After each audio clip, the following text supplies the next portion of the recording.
Hey guys, it's Timmy, and this is Pro Wrestling Unlimited, but we're doing something special here. This is the first episode of the Jessy and Timmy Show. We've got Jessy from Jess Watches Wrestling joining us. Hopefully we can make this a regular thing. Jess, how are you doing? How are you? Doing really good myself. I'm glad we're finally able to get this going and started. We've been talking about this for a little while now. And finally, hey, we're here, we're live, we're We recording, made we're it. We made going. it. It's been a while. We've had this plan for a little while, and here we Right? are. So just a refresher, you've done many videos for us here on the YouTube channel, but in case people are not, what's the word I'm looking for, familiar with you, give them just a quick little, hey, hi, who are you? So, well, I was doing my own content. Haven't done it for a while. I've been venturing kind of down the ring announcing, backstage interviewing moment. Yeah, I've done a couple of videos of you guys for the past couple of years. And now, yeah, I've been trying the in-ring stuff myself. Just kind of seeing how it goes. So I was going to talk about that a little bit later. I saw you post something Yeah. on Twitter recently about you wanted to start training. So you want to actually wrestle and get in the ring and do it more than just the ring announcing and whatnot? That is my plan for next year. That's awesome. Indeed, yeah. So do you have It's about time. right? So do you have like a specific school or trainer you want to work with? There's not so many schools kind of where I'm kind of based at the minute. Gotcha. Obviously I'm kind of, well, I'm not far from London. I can obviously go to London. There's a few little places I can go. I've got a few places in mind, but we shall see what happens. It's all up in the air at the minute, but it's definitely going to happen next year. It's definitely going to happen. That's cool. And so you'll still continue to do like the ring announcing stuff as well? Oh, for sure. Yeah, I love it. I do love the ring announcing. It was really scary to start with. It was very scary, very nerve-wracking. But we got there in the end. And I just don't have a voice for the next 2 days afterwards. So how did you get into doing the ring announcing? Like where did it all start? So I obviously do my content, and I was doing all the kind of streaming and the videos with Powered 4 TV. And then they kind of got me a few gigs I was going to be the backstage interviewer for some different promotions, and then their MC pulled out, and then they lost their MC. So they said, "Oh, would you want to try doing the in ring announcing?" So do you know what? I could give that a try. So here we are, and now I've been working for a couple of promotions. I've been doing it for about 3 months now. Also pretty new. Yeah, it's new. It's very new. Gotcha. I've done about 5 shows, I think. See, that's where I'd seen you post multiple different shows. That's why I thought it had been longer. No, it's only been a couple of months. Okay, so you're just really going out there and starting to grind quickly then. I am, thank God. Yeah, no, I've been kind of involved in wrestling 3 years involved in it. Obviously, been a fan for a very long time. But yeah, Right. next year, hopefully, it's going to be my year a little bit more. Obviously, COVID kind of messed things around a little bit, didn't it? Unfortunately. So I know some people that have recently just started training wrestling and whatnot. Are you just gonna like take it slow and learn, or you want to like try to go full bore out there, learn as quick as you can, and start doing stuff? What's your main goal? My main goal is I'm going to try and make the most of next year with the training, obviously doing the ring announcing and everything as well, and then transition, I reckon, into the wrestling side. But I'm kind of in 2 minds at the minute. Obviously, I love kind of MMA as well, so I've been looking at doing kickboxing. Ooh. So yeah, I know. Imagine that. Imagine me being a kickboxer. So I promise, guys, that if you guys are listening right now, this isn't an interview. We're actually going to do an actual podcast. We're going to talk about news and wrestling and whatnot.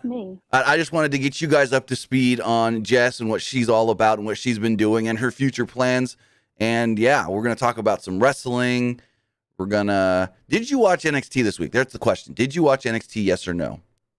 I did not, but I obviously follow everyone on Twitter, right. So I roughly know what's happened. Because I was thinking maybe at some point here we do some predictions for the WarGames show this weekend. Ooh.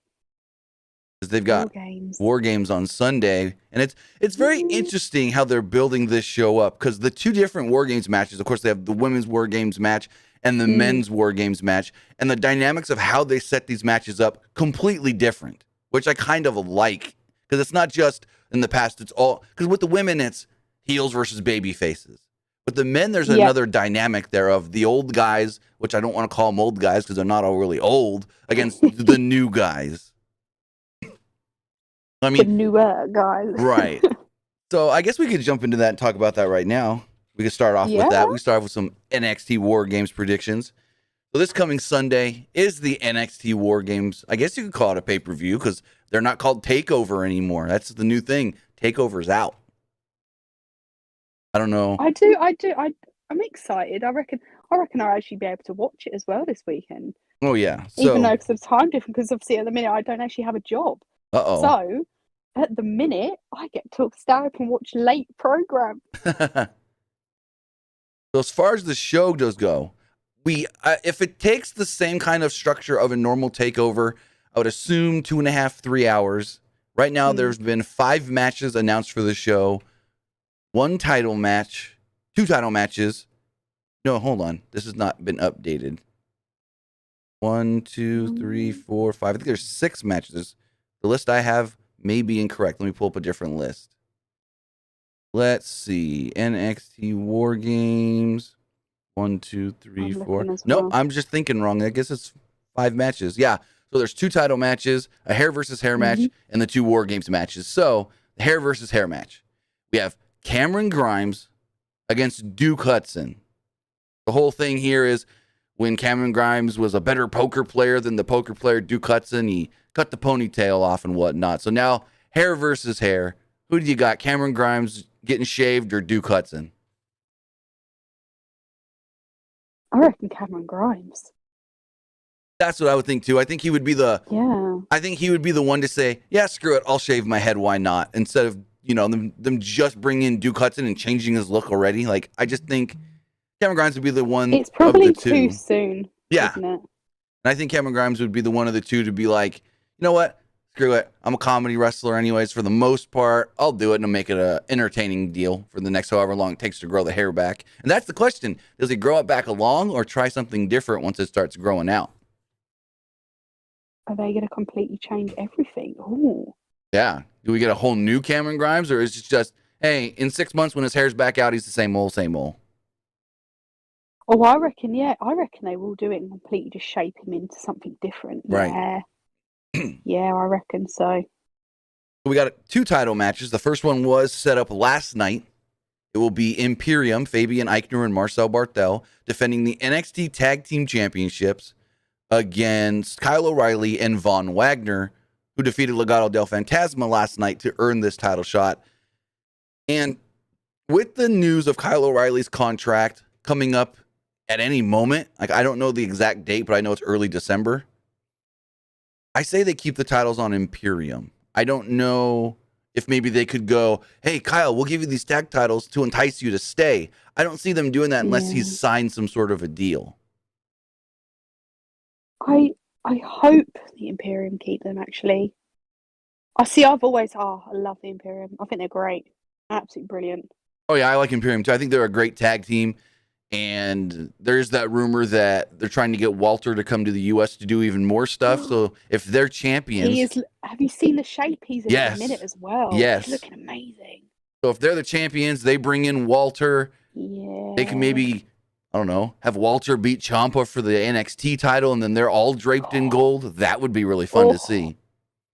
Because the question is, who's going to take the title from Ciampa? I think it's too soon for Braun Breaker, and to be honest, there's nobody else. Definitely. There's nobody else on that roster that I think is ready to challenge for the title. And why not it be Walter if he's willing to do more? That's the thing. If he's willing to do more in the United States, because there's always been the whole thing in the past of, I'll come here and there and do shots, but I'm not going to be there long term. So, I think he's got to keep it. Because that was always the good thing about when NXT filmed 3-4 weeks in a row. They can bring Walter in and film a whole month of content with him, and then he can go back home. So we'll see. I mean, it's just rumors right now that they're trying to entice them to come here more. But I think it would be really cool if, kind of like Undisputed Era was, where they had all the gold. Now Imperium can be that big monster group with all the gold. But I do think Imperium retains the tag titles over Kyle O'Reilly and Von Wagner. I really hope they do. I really hope they do. Also, speaking of Von Wagner, kind of interesting that they had him on SmackDown that one week with Adam Pearce, and then boom, nothing ever since. They killed it. See, I've never really been invested in him, I'll be honest. Right. So going forward, we also have, I guess you could call it the Cruiserweight title match, even though Joe Gacy's not a Cruiserweight, and it's weird. It's weird what they're doing here. It's Roderick Strong defending the NXT Cruiserweight Championship against Joe Gacy.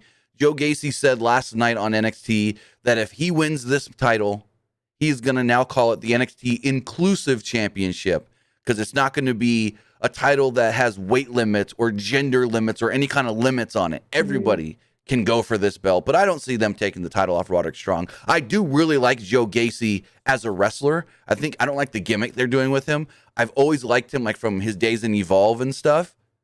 But I don't see them changing up the Cruiserweight title and taking it off Roderick Strong right now. I think, see, they're really trying to push Joe at the minute, right? Aren't they? So I'm not sure. I think he could have it. I think Joe could have it. There is an argument for it, because then the Cruiserweight title, that's the old NXT. We don't want to be associated with the old NXT anymore. So, I reckon. I could see Joe winning. I could see Joe winning it, just because I think the way they've kind of been shaping at the minute, there's a lot of focus on him. Right. So I reckon they could give it to him.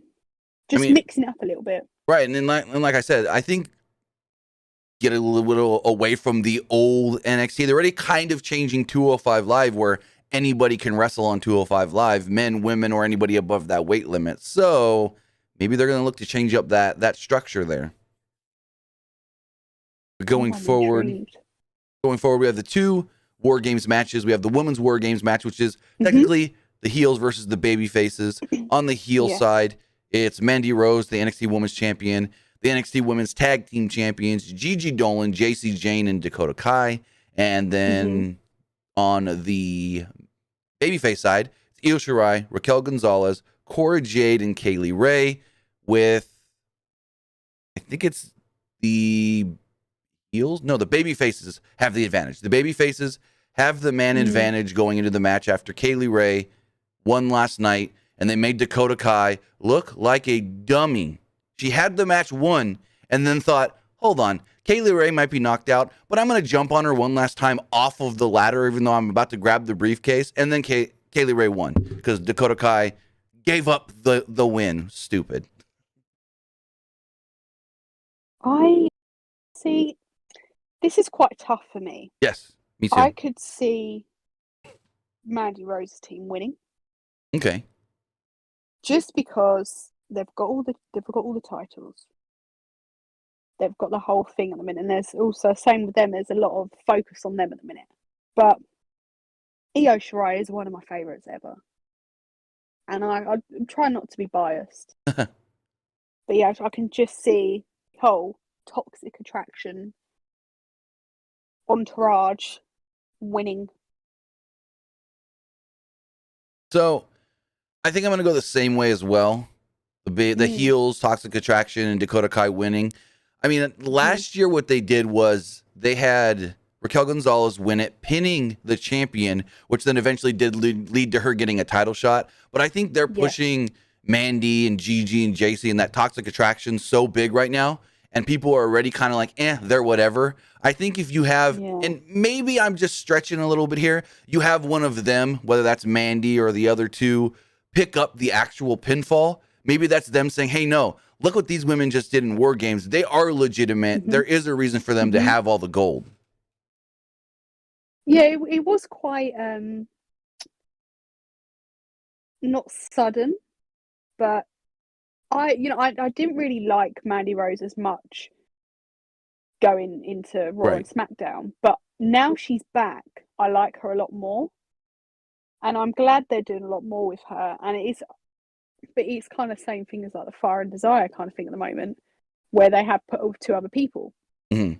So I'm kind of like, but yeah, I'm not sure. I think they will win. Yeah, I think I would say, like I said, the heels just kind of solidify them as, hey, no, they're not just pretty faces we put the titles on. We're going to try to make them seem legit. Going forward, we've got the men's WarGames match, which this isn't babyface versus heel, which some people keep trying to say online, oh, it's babyface. It's not babyfaces and heels. It's what they are calling, they said it last night, it is Team Black and Gold, Tommaso Ciampa, the NXT champion, Johnny Gargano, LA Knight, and Pete Dunne against Team 2.0, the North American champion Carmelo Hayes, Braun Breaker, Grayson Waller, and Tony D'Angelo. Now, I'm going to say it right now. Grayson Waller and Tony D'Angelo, they're very green. I'm not really fans of their gimmicks. We haven't seen too much of them each in the ring. I just hope that these guys, not saying that they're going to hurt somebody or hurt themselves. I just hope that they keep whatever they do somewhat limited and they don't try to do some of these wacky war game spots with their inexperience. But the interesting thing here is who wins, because the big dynamic going into this is not just the new versus the old, but it's Ciampa's the NXT champion and Carmelo Hayes as the North American champion keeps trying to say, no, even though I'm the North American champion, I'm higher up on the food chain than Ciampa. See, I don't know, because I think it would be a bit, I don't know if it would be a bit odd if the newer guys did win. Right. Because you've got guys, you know, like Ciampa and like Johnny, that even Pete as well, that have been big part, massive part. So, but I have seen so much about Braun as well. Is it Braun? Braun Breaker? Braun Breaker. I've seen a lot about him. Yeah. A lot. He's also the same as kind of Joe, getting a lot of spotlight on him at the minute. Right. So, as far as my prediction goes, I mean, I would like to see the Team Black and Gold win this, but for some reason, there's just something in my head, and kind of like what I said with the women, we got to legitimize these new guys. We got to make these new guys look good. We got to, and so the story going into this is with Johnny Gargano. His contract was supposed to be up on Friday. He signed a 1-week extension because he wanted to work the WarGames match. And after December 10th, we don't know if Johnny Gargano is still going to be around with WWE or not. So maybe with that uncertainty, Braun Breaker pins Johnny Gargano? Maybe. Because then you can do the whole, okay, Johnny's leaving or maybe leaving, so he can take the pin. It's not going to hurt anybody else in this match. But then if Johnny Gargano stays, he's a big enough name and a good enough wrestler and star that it's not going to hurt him that he's the one that took the pin. If he does decide, hey, I'm staying in NXT or with WWE. So I think that would be a smart move, especially if you want the new guys to win. Pin Johnny Gargano. It wouldn't hurt him if he stays, and if he's leaving, oh well. Do you know who I'm not really sure on Tony D'Angelo at the minute. My opinion on him, just, I don't know, something about it. I feel like it's too forced. Yes, that's exactly what I was about to say. Yep. His gimmick is very forced. They're trying too hard. Yeah, I feel like it's been kind of shoved down my throat, if I'm honest. And I'm just not really interested. Yeah, I think I think you see all this stuff on Twitter every week. He's on TV. Oh my God, we love Tony D'Angelo. I think, to be honest, the love for Tony D'Angelo online is actually making fun of the gimmick and saying, oh, we love him, push him more, when it's really, they don't like him, but they're making fun of how, like you said, forced they are making him. Yeah, for sure. And it's kind of like, I saw something a couple of weeks ago and I actually cringed a bit. I cringed and I thought, oh, come on. Especially kind of with the other guys that he's with on that team. Their gimmicks are quite, like, not down to earth, but they're natural. That makes sense. Yeah, except and that is just a little bit too much for me at the minute. Right, and I get that, except for Grayson Waller. They really went hard last night with Grayson Waller, and he's like, yeah, we're going to beat you guys, and then put it all over social media, because that's what we do. We put our wins on social media. Like, they're trying to push him too hard as, like, this young TikTok guy. Oh, no. Stop. Yeah, that was his whole thing. He, like, cut a promo where all he said last night was, yeah, when we win, I'll put it all over my social media, because that's what we do. We post about it. Put it on Instagram. No. Yeah, I'm like, oh, Lord. But I mean, I think as far as these new guys do go, I think Braun Breaker has a long way to go to still continue to learn, but he's got something. But as I said last night in my review, I really do like Carmelo Hayes. I think he is very talented. I do. And I do. He's somebody AEW missed out on because he did some AEW dark stuff for them early on, and they never signed him. They let him go, and WWE picked him up. I like him, and he's he's Trick, isn't he? Trick Williams. Yeah, them two together, beautiful. I could honestly I think right there. For me, they've done the right thing with Trick Williams. I find him super annoying, but I think we're supposed to, as Carmelo Hayes' hype guy, I think we're supposed to find him annoying. Yes. I don't find him. I find him annoying in the that's what he's supposed to be way, not the Grayson Waller is too forced annoying that I don't like. Yeah, it's not forced. That's what I mean. Like, it's a natural kind of gimmick. Yeah, he's supposed to be annoying. And I think those two, like you said, work really well together. Yeah, they do. They really do. And the other thing with those two, you know, Carmelo Hayes, he's still kind of a younger guy, but he is really good. And we've seen like bits and pieces of Trick Williams wrestling. I think he can learn a lot from Carmelo Hayes and them two being put together. Yeah, you know, I think as long as they're not everything sprung on them too quickly, I think you could train and it could work really well. But that is the card for this weekend's NXT. I almost said takeover. NXT WarGames. It's not a takeover. I mean, it's ingrained in my mind since, 2014 maybe. It was the first takeover.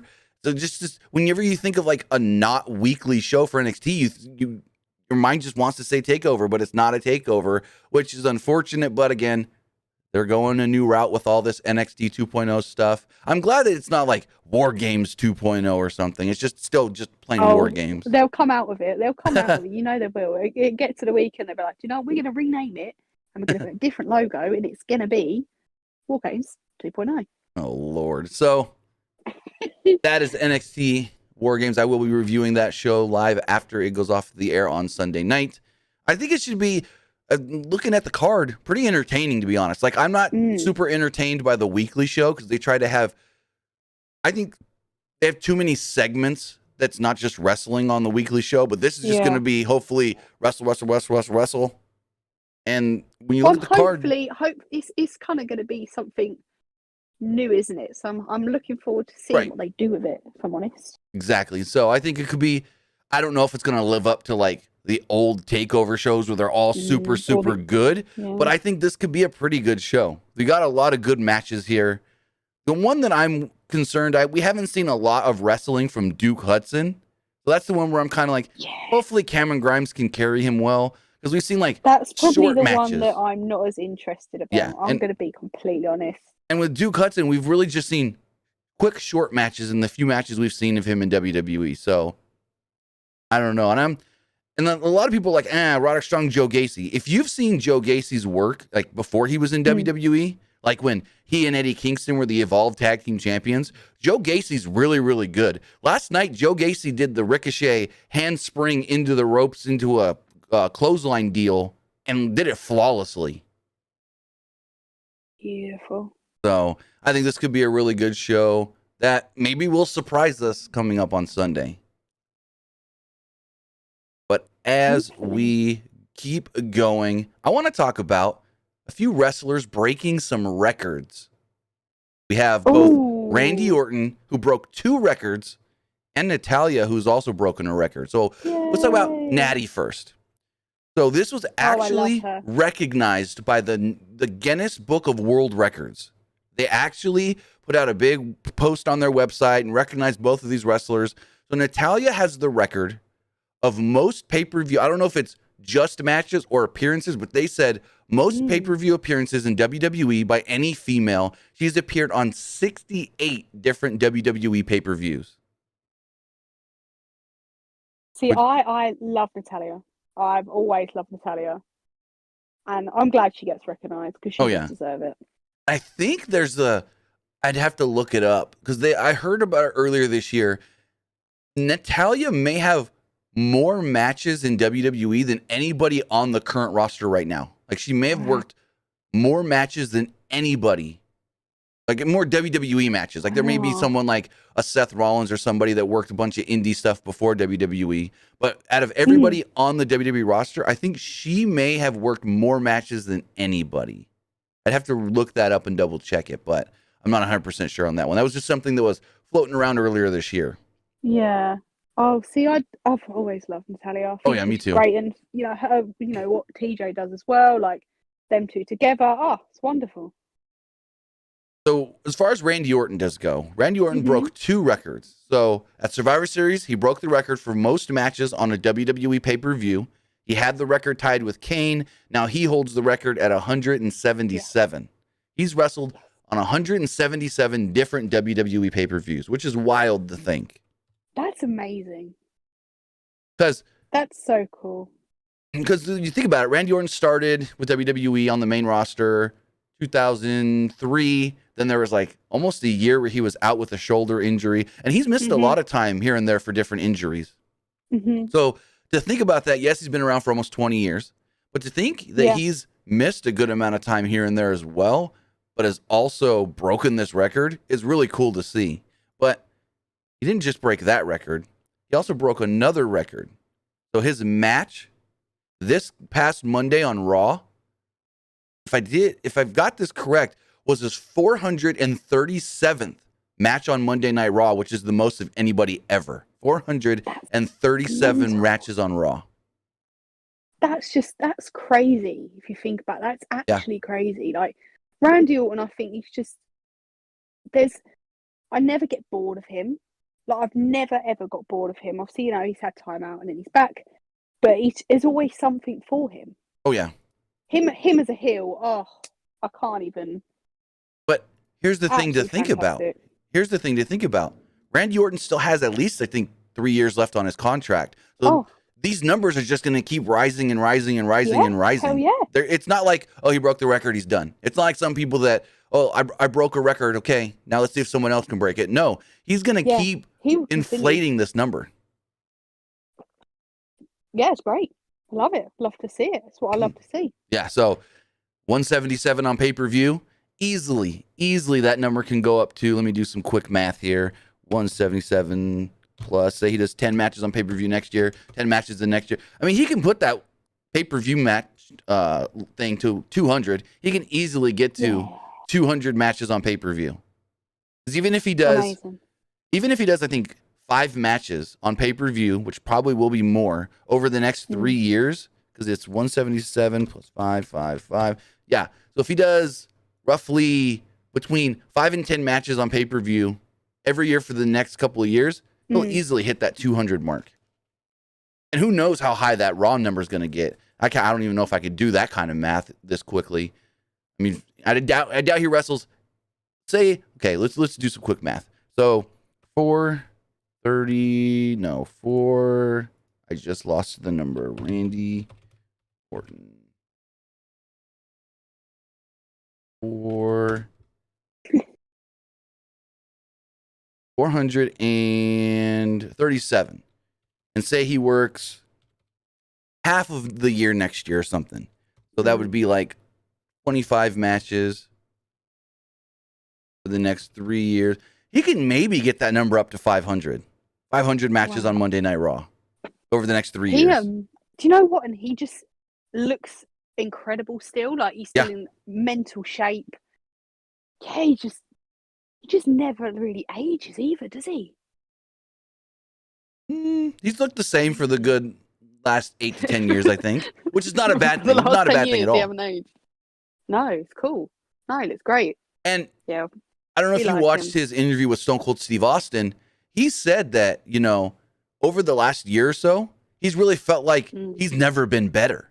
Like he's always kind of he said it. He said like on promos and stuff, he never really understood how important promos were until last year and realized that, oh no, I could really get good at cutting a promo, which is weird to think because I always thought Randy Orton was already great at cutting promos. Oh, I thought he was great. Yeah. But for him to say, oh, I wasn't that good at cutting promos and now I think I can get better at that. Holy crap. Oh, let's do it. Right? Yeah. Just I've always thought he's brilliant at promos. So if he can actually get better, like, wow. Now, there has been the stigma on Randy Orton throughout the years of, if this is just something he's not really invested in, and it's just, oh, this is the storyline they're giving me right now, then we've seen I'm going to force it. I'm going to just phone it in and just do what I need to do to get over this. Yet, the stuff he's doing right now at Riddle, you can tell he's having fun, and he's enjoying it. Oh, it's so hard because I used to love Matt Riddle. And then I'm just not his biggest fan anymore. And then when he started teaming up with like Randy Orton, I thought, oh my God. But for some reason, they work. Yes. Like, I wonder what they actually talk about when they're not wrestling. Do you know what I mean? Like, because they seem quite different. Yes. Now, did you hear the story about Crown Jewel and what Randy Orton wanted to do for that entrance that Vince McMahon told him no? No. So did you see a Crown Jewel when Riddle came down on the camel? Yeah. Well, Randy Orton also pitched riding a camel. And Vince told him, oh, they didn't let him. No. Vince said no, because the Randy Orton character would never want to do that. Maybe it would be funny for you to do. Like, the story that Riddle actually told in an interview was, Vince told him, no, it would be funny, but your character would never do that. Your character would be more of thinking that Riddle is dumb for doing it, but also finding humor in it, but not enough to want to do it. So I think that was a smart move on Vince to not have Randy also on the camel, because it still makes him the more serious of the group. Because once you throw Randy on the camel, then he's on nothing against Riddle, but he's on the Riddle joke level. So you need him. Yeah, Riddle's more jokey, more relaxed, isn't he? And Orton's more the intense one of the two. So you throw him on that camel and he loses half that intensity to most of the fans. Yeah. So I think for everybody that says, oh, Vince is out of touch and Vince can't come up with good ideas or Vince doesn't know what's right. No, Vince was right on this one to say no. Yeah. Because it was Randy that said, hey, I'll ride a camel with them. And nope. So I think that was recently one good thing that Vince had his say on. So again, also with Natty, who knows how long she's going to continue with the company and continue to wrestle and go for it. So that number, hers, I think was, what did I say, 60, I think 68 matches on pay-per-view. That number is going to continue to climb as well, because just like you said with Randy Orton, he looks better than he's ever have. And Natty as well, looking like she's almost better than she's ever been as well. Yeah, the only issue with Natty is that I don't know where they're going to go with her. Because I've always, do you know what? She's someone that I've obviously admired for so long. And she's one of my favorites ever, and she's an idol. But unlike Randy, I don't know if I could see her having a title anytime soon. You know, like Randy Orton, he could go in and he could easily have a full-on massive, title run again. You could easily see it. But with Natty, I don't know what they'd do with her. I know she obviously does a lot of the training as like with the younger females backstage. Yeah, so I'm not sure kind of how long. We've seen over the last year or so, her and TJ have been like bringing in some of the women to their, I don't know where this is, but they have their own warehouse with a ring, and like Liv Morgan is trained there, and they've had Lana when she was still with the company, and they're just helping get people better, and I love to see it. Yeah. And those two, I feel like once she's done in the ring, I think those two are going to be really big backstage as far as getting people better, especially the women. We hear a lot of praise of, hey, TJ does a lot with the women. He's always in charge of their matches. He knows what he's talking about. He knows what he's doing. And I think Natty's going to be the exact same way, if not very close, in the same similar role. Yeah, I think them two together, just working together even backstage, will be absolutely brilliant. Absolutely brilliant together. And I know obviously they do a lot, and I've seen so many different interviews and things where everyone kind of bigs up Natty and just says that how great she's at training people, and she's the first person everyone goes to. I think that's great. I mean, when they wanted to bring in Ronda Rousey, what did they do? They sent Natty out to Los Angeles to train with her to see what she could and couldn't do right off the bat. Yeah. I think Shayna Baszler trained with Natty. Like, Shayna Baszler had a lot of training before coming to WWE, but when she finally got signed, they had her work with Natty to just feel her out and stuff. Yeah, see, she's great. She's absolutely great. Speaking of Ronda Rousey, Rousey was on a Facebook live stream recently and literally said, I don't know what my status is with WWE. Am I still under contract? Am I not? I don't know. So the rumor was that her contract was up. The rumor was that her contract was up this past April. But for her to say, I don't know, is interesting because there's always been the stigma of WWE where you have your contract, but if you take time off or you get hurt or something, they add more time. So maybe that's where she's thinking, maybe they've added time to my real deal, or maybe they haven't. I know, I would assume she's under some special deal or was under some special deal where they don't add extra time. But I just thought it was she's on a big maternity leave. That's what she's on. Now she would be, yes, because she just gave birth. Yeah. But I just think it'd be interesting. It would be interesting. It is interesting that she doesn't even know. So if she came back at the minute with kind of like on the roster, who do you think she'd go against? Do you think she'd come back for Becky? I think it would have to be because her last match was getting pinned by Becky in the main event of WrestleMania. It would only make sense. I would like to see how she would kind of go up against Bianca. I think that would be really good. That would be amazing. And maybe Rhea as well. I'd like to see how that would plan out. Ooh, yes, because she's never faced anybody other than Charlotte, who's not much bigger than her, but another woman that's taller, bigger, stronger than her. Yeah, yeah. I'd like to see who she could go against. I wouldn't want her just to come back and focus on Becky. I feel like she's got a lot of people to explore. There's a lot of talent on that roster, like incredible talent, and I feel like she'd really work well with quite a few of them girls. Even someone like Sasha. Exactly, she'd work well.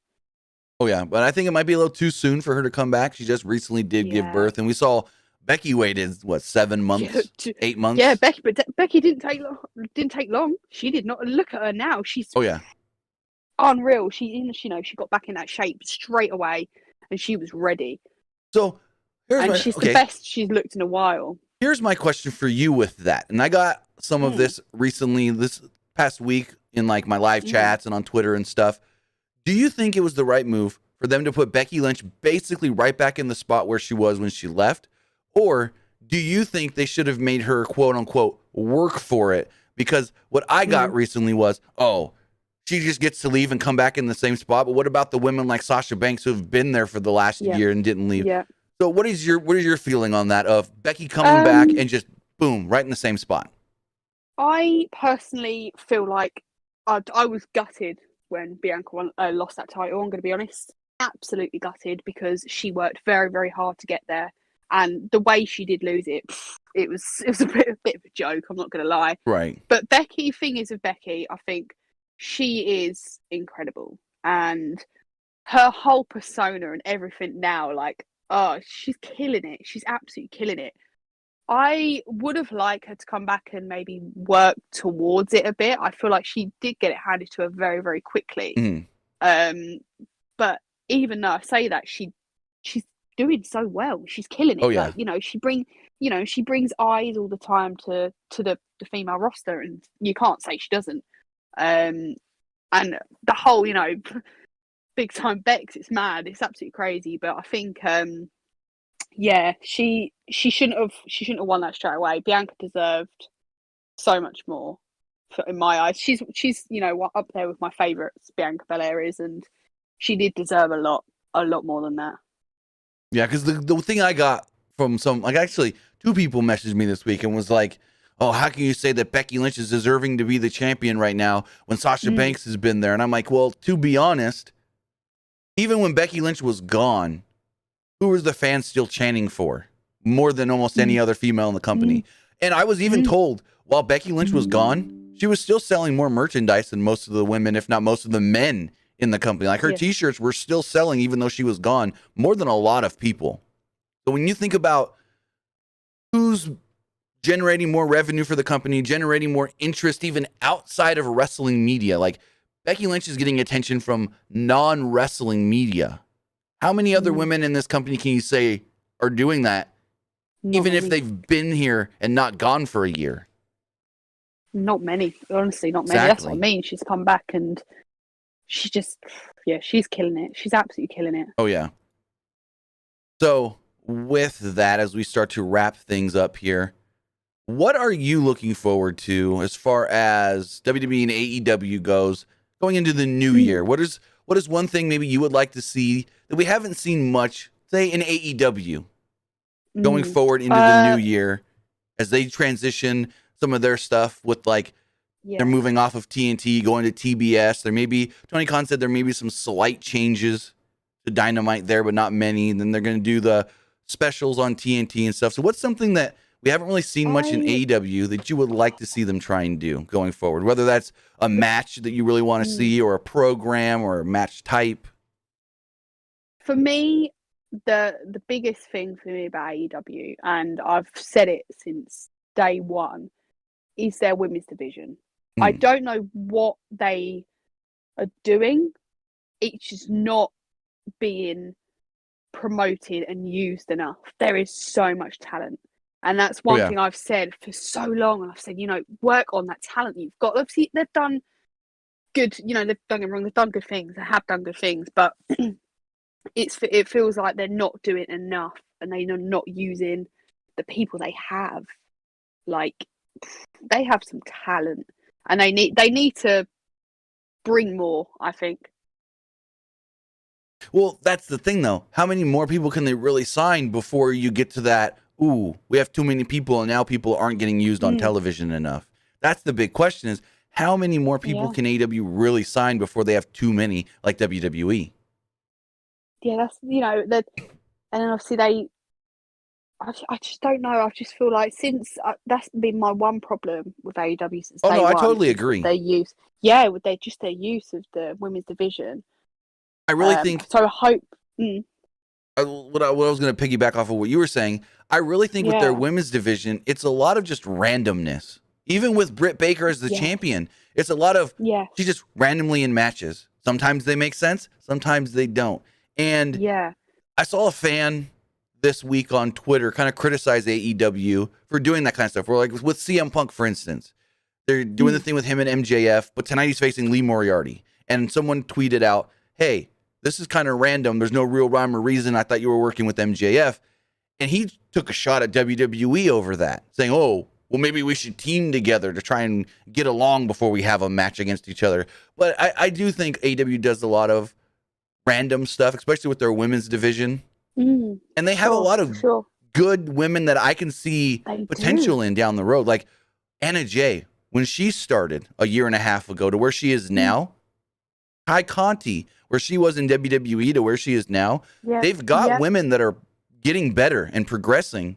It's just for some reason or another, they're kind of just, and WWE does the same thing for most of their women's division, extras on the show to me. Yeah, I know. I completely get it. And I feel like the only person they've pushed quite a lot, obviously, is Britt. Yeah. Britt's great. Like, Britt is brilliant. Like, she's a lot of the time she's carried that women's division because I feel like she's had no choice, if I'm honest. So I think it's at the point where they do need to really think about it because the talent they have, like someone like, Chris Statlander. Oh, yeah. The talent on there. If only it can just be a bit more for me. It's good stuff, like proper storylines as well. Love a storyline. Yeah, and I think most wrestling companies, and I don't know why, but it's like we have one storyline with the women. It's got to involve the championship, and that's it. And it's just, I don't understand that. Yeah, no, it's just, I need to spice it up. Absolutely. And so, really quick, what's one thing you want to see from WWE going into the new year as well? Less releases. That'd be a start. Wouldn't we all like to see that? Oh, wouldn't we just? Oh, I'd like to see from them. I don't know. I don't know. Maybe I'm not sure. I'm not sure. I don't blame you for that. Honestly, to be honest, I feel like WWE's almost done everything they can do right now with the roster they have, and anything we can think of is going to be like, scraping a little bit.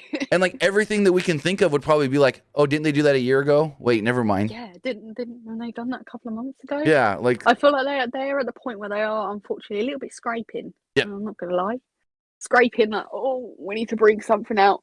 So I think you're doing the hair, with the NXT with their hair versus hair match. Like, what are they bringing back? We haven't seen one of those in a while. So what? A long time. We're gonna see the 500th Brock Lesnar Roman Reigns match soon. Oh, for sure. The Brock's coming back this week. I can't even, I've had a very love-hate relationship with Brock Lesnar. Really love-hate. And, when I was younger, I loved him. And then we went through the stage where I hated him. And all my videos, I was like, no, thank you. I cannot stand him. And then the Money in the Bank situation with the boombox happened. And that just changed Brock Lesnar for me. And now he's come back and I just love him. I love him. When he come back, I was like, there he is. There's the boy. I always found that Money in the Bank situation funny because nobody knew that it was going to be Brock, even the people in the match. Vince told Ali, climb the ladder, grab the briefcase, but don't pull it down. And then whoever's going to actually win it is going to come out afterwards. That's what Ali said he was told. He wasn't told that it's going to be Brock or who. Just pretend like you're going to win, and then we'll send the actual winner out. Oh. Do you know what, though? The problem is that I was so angry. I don't know if you remember, if I even spoke to you about it when it happened, but I was so angry about it. I was kicking off because I was like, that was an amazing match. Like, that was so good. And then Brock came in. I was like, you are actually having a laugh. Like, you are. Well, then they accomplished their goal because that's what it was. Brock to win to piss off the fans. Yeah. And then he made it into a joke. Kind of, yeah. And it became funny. And I was like, actually, it's actually good. This is actually good. And do you know what?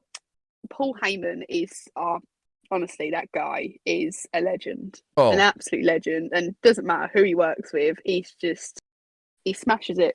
Him and Roman together, perfect. Oh yeah, they've said it for years that Paul Heyman may be one of the smartest guys ever in professional wrestling. Oh, he's someone I'd love to just sit down with and pick his brain. Mm-hmm. Absolutely, just pick his brain and just ask him questions and just tell me about your life, Paul. Like, tell me everything. But what goes through his head, Love it. But with that, I think, you know what? I had fun here today. Talking wrestling, just random stuff, going off of the cuff and whatnot. And then I can't wait to our next episode. Jess, how did you feel about this first episode of the Jessy and Timmy Show? Fun. And how can they find you? Well, thank you. Well, we finally made this happen. This has kind of been in the making for maybe a couple of months. Yeah. We've been very busy people. We've had a lot going on, but it happened finally. So look forward to the next one, guys. You better be here because I'm very upset if you're not. But you can find me on Twitter at Is Jess. I'd say go to my YouTube, but I haven't posted in about 6 months, so probably best you avoid that for now. Do you have any plans to start posting? You said you were going to start posting more within the new year. Oh, the problem is I've had these plans that are very different to whatever I've done before. Okay. But obviously with COVID and with obviously me being busy and doing other things, it kind of put a little bit of a halt on it. But there are different things coming that not many other people have done. And I've had it planned in the pipeline it's been kind of planned it for like a year. So it's literally just I'm waiting to do it, basically. It's gonna happen. Sounds very interesting, especially when you say the whole "not many others have done" thing. Now I'm like, ooh, I wonder what that is. You haven't told me. She hasn't told me, ladies and gentlemen. It's not even that many people know. Gotcha. The odd people know, but I'll tell you. I'll tell you when we're not in front of the people. But with that, I do want to say thank you for watching today. First episode of the Jessy and Timmy Show. If you are watching live, then you will know that, well, I'm going to be live again tonight after AEW Dynamite talking about that show. Remember, you can follow us on social media. Most places we're just at PWUnlimited. You can follow me at Timmy Buddy. So with that, guys, have a great rest of your Wednesday if you are watching live, or great rest of whatever day it is if you're watching later on YouTube. Have a good one. I'll see you guys later.